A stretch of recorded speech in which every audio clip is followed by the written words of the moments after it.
Hey everybody, it's Master Gallengeist here, bringing you my review for Thor issue 8, and this was another great issue. It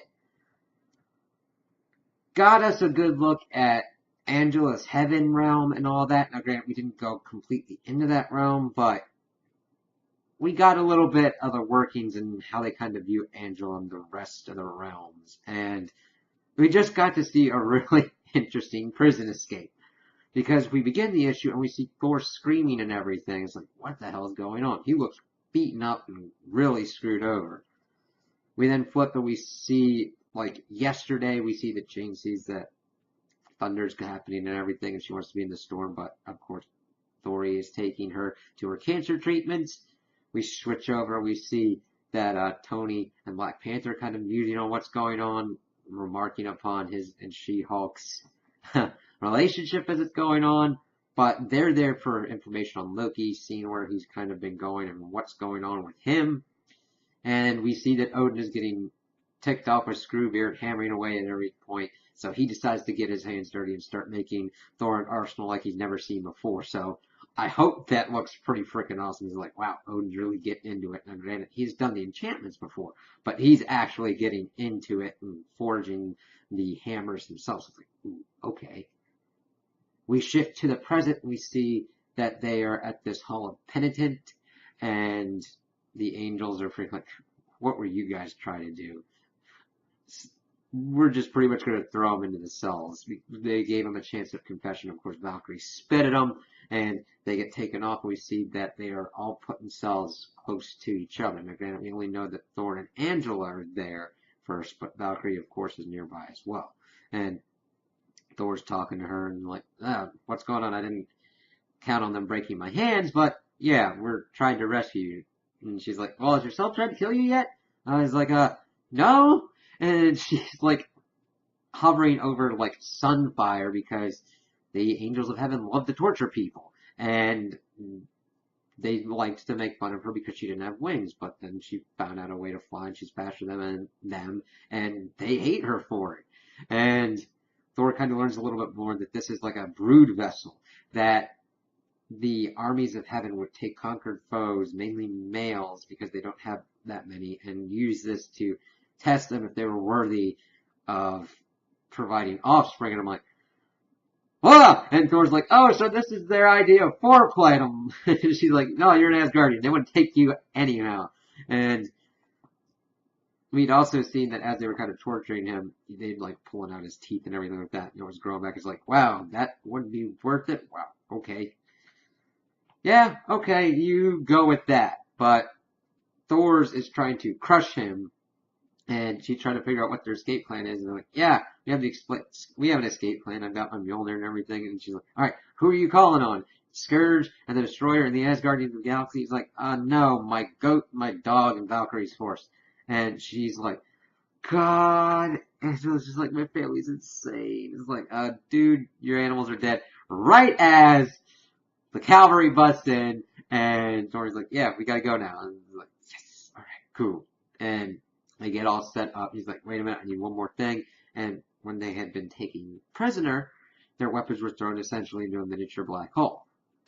At that point, we see that the hammer that Thor's currently carrying busts out of there. He gets it, and they just start wrecking shop. And it's like, oh yeah, he does not like what's going on here. Of course, we found out that they decided to join with Malekith.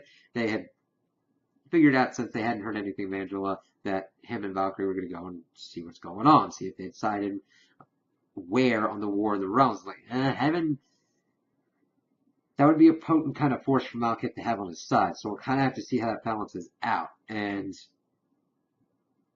Thor had asked Angela if she thought that he was worthy. Now, this was before they kind of escaped. And she's like, well, get me out of here, and then I'll answer you. That becomes important later on because we then shift and we see that Lady Freya is talking with Jane, Angela, and Rosalind.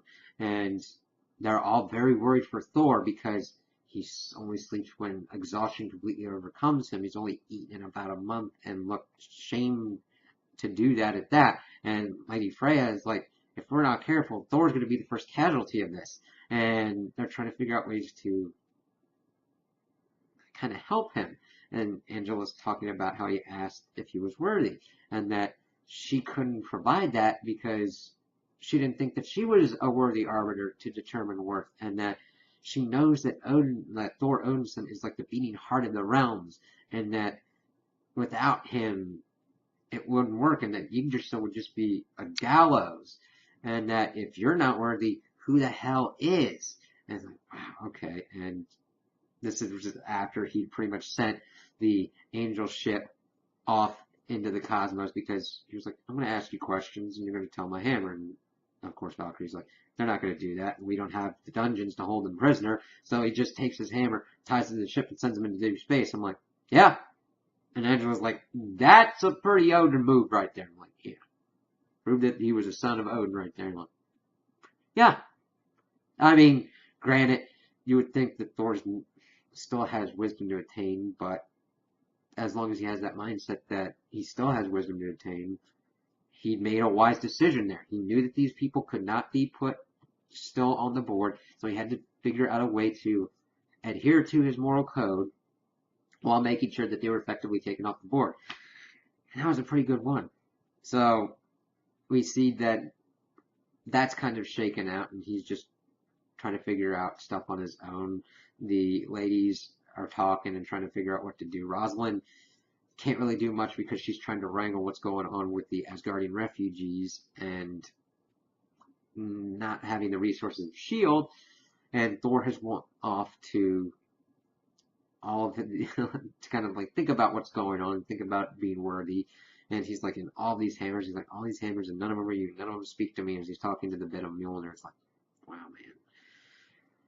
man. And after that, they're kind of talking, and Rosalind gets a knock on the door. We see it's the Black Panther and Okiye, and asks her if she wants to be an agent of Wakanda. And it's kind of cool seeing T'Challa kind of do this. Since usually Wakanda has been back on the stage, he understands that S.H.I.E.L.D. was something that was important, and mainly because of it being an intelligence network, and he's trying to rectify that by making the agents of Wakanda. We'll kind of have to see how long that kind of plays out, and what the next kind of incarnation of S.H.I.E.L.D. is going to look like, and who's going to head that up. But I kind of like where this direction is going, see what's going to kind of happen with that, and what players are going to be involved, because they're going to need information and everything in their War of Realms, and I just liked how this set up the new players of Heaven, their role with Malekith, and how they're going to have to change their battle strategies going forward into the War of the Realms. So those are my opinions on the issue. Tell me what you guys think in the comments below. If you liked it, if you didn't like it, if you agree with me, if you disagree with me. Also like and subscribe, and I hope you have a good day.